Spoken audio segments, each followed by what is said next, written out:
Hello there, I'm FIDE-master Ingvar Jóhannesson, and we are going to be continuing to look at games from the Skilling Open, an online, big and very strong online tournament with 16 of the best players in the world. And here in the second round we are going to be looking at one of the underdogs, Anton Guijarro.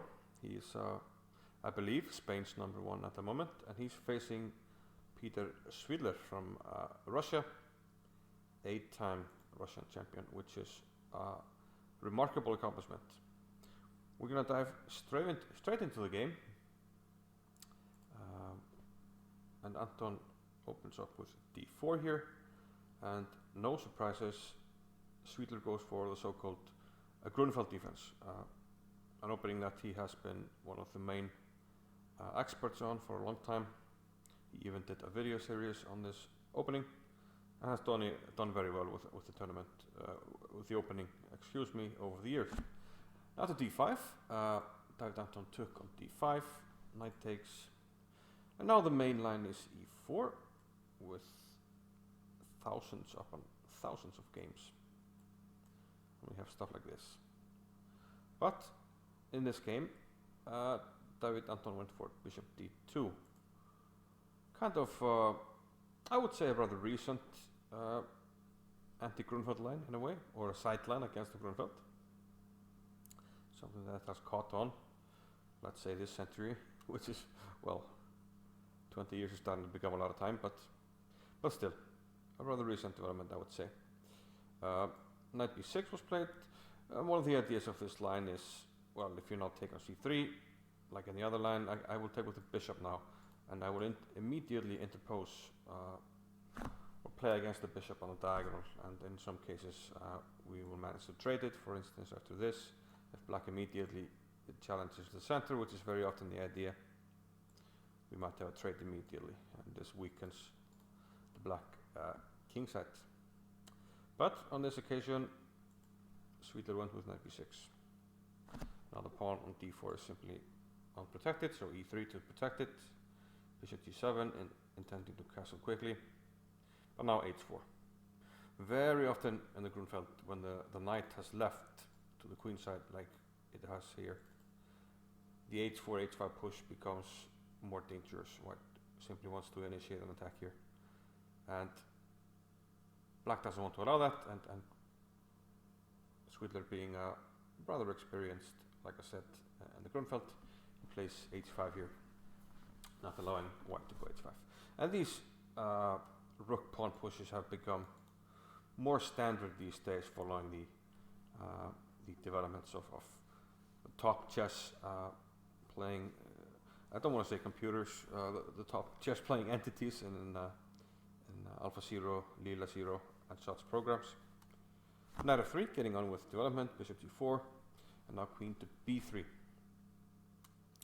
So this unpins the knight, also the queen is aggressively placed, eyeing both b7 and f7. And after castles, he played knight g5, putting some pressure on f7.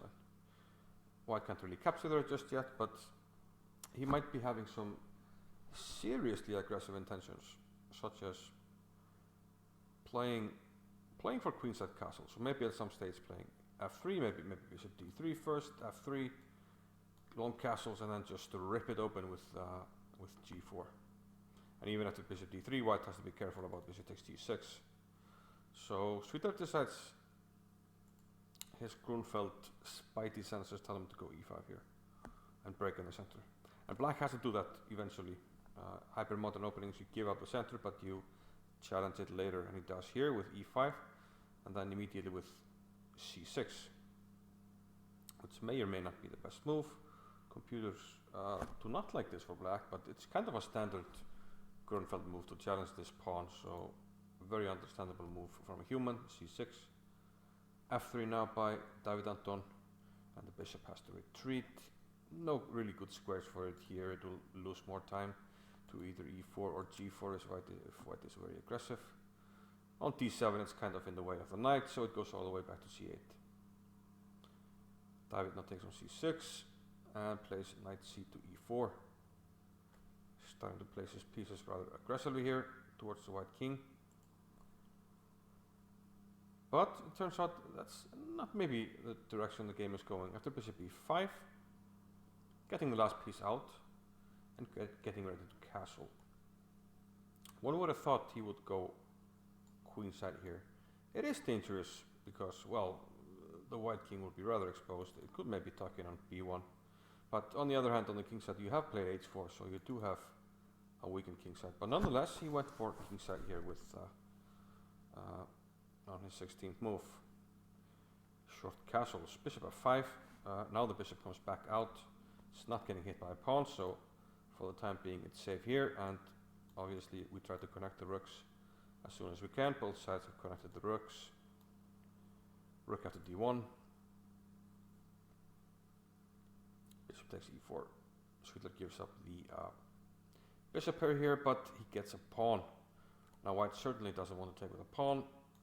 Double pawns, although they cover some squares. It could be playable, but not feasible. So David Anton gives up this pawn. And of course he had to anticipate that. I mean, at this level, usually players don't lose pawns. It's more common that they sacrifice them. And here, on the other flank, now comes the a-pawn, a4. So first he played on the king side with h4, but now comes the other pawn, the other flank pawn. Very thematic, sort of alpha zero play. Neural net engine play. The pawn is coming all the way down the board. So first a4. Now the threat is a5.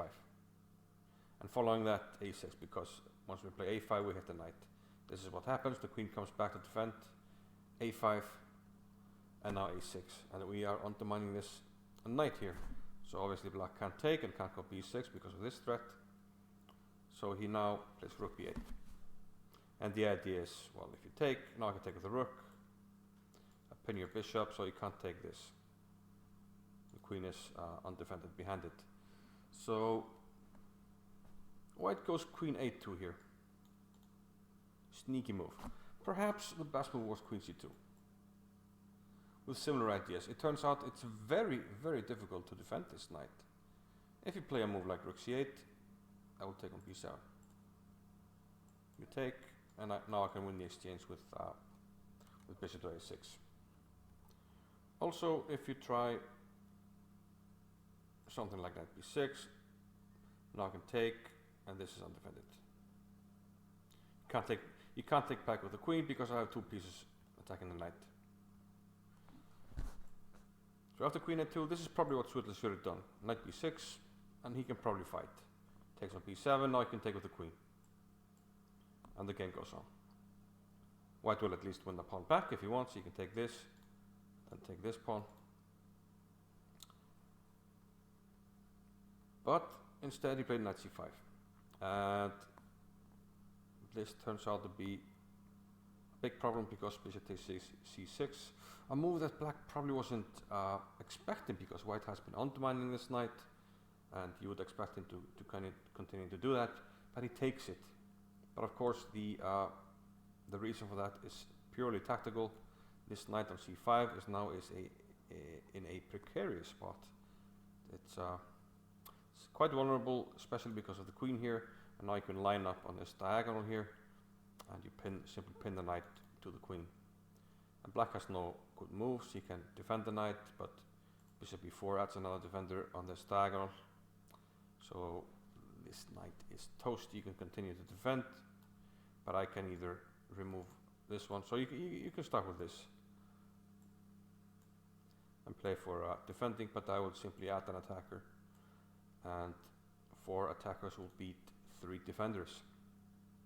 So Svidler had to give up the exchange here, but that's simply too much. And after some further moves, he had a queen trade, and the win was actually rather easy for David Anton here.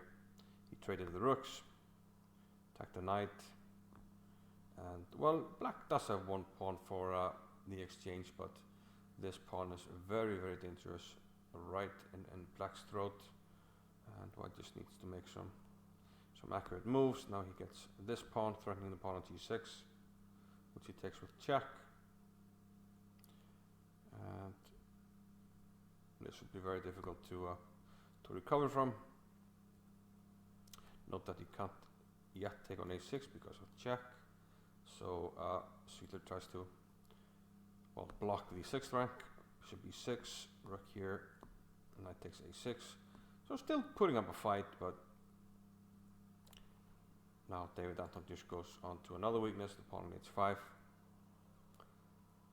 And yeah, it was just a matter of activating the pieces here.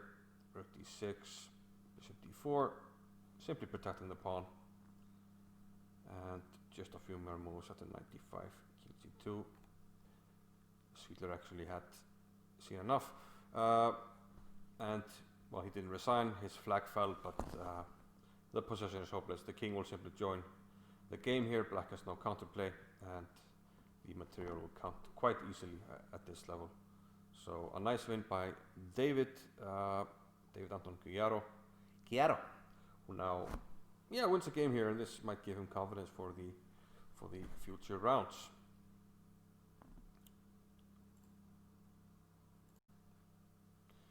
Now, I don't want to leave these guys out. I did have the chess.com analysis in the first round. We're also going to do that here, get the cap scores. And we see that David Antón apparently had the higher cap score, 95.3 versus 84.9. So definitely not Svidler's best day at the office. We also see from the graph that, despite some swings, it looks like white is, it's going slowly but surely in the right direction for David Antón. So I think overall pretty good game by David Antón, and he deserved to win that one, and very important result for him, and perhaps gives him some confidence to fight for the top 8, although I believe that would be a very tall order. But okay, that was round 2, and yeah, if we find some more interesting games, we'll definitely have a look at them, and maybe we can look at one interesting game from each round. I'll see you in the next video. Bye bye.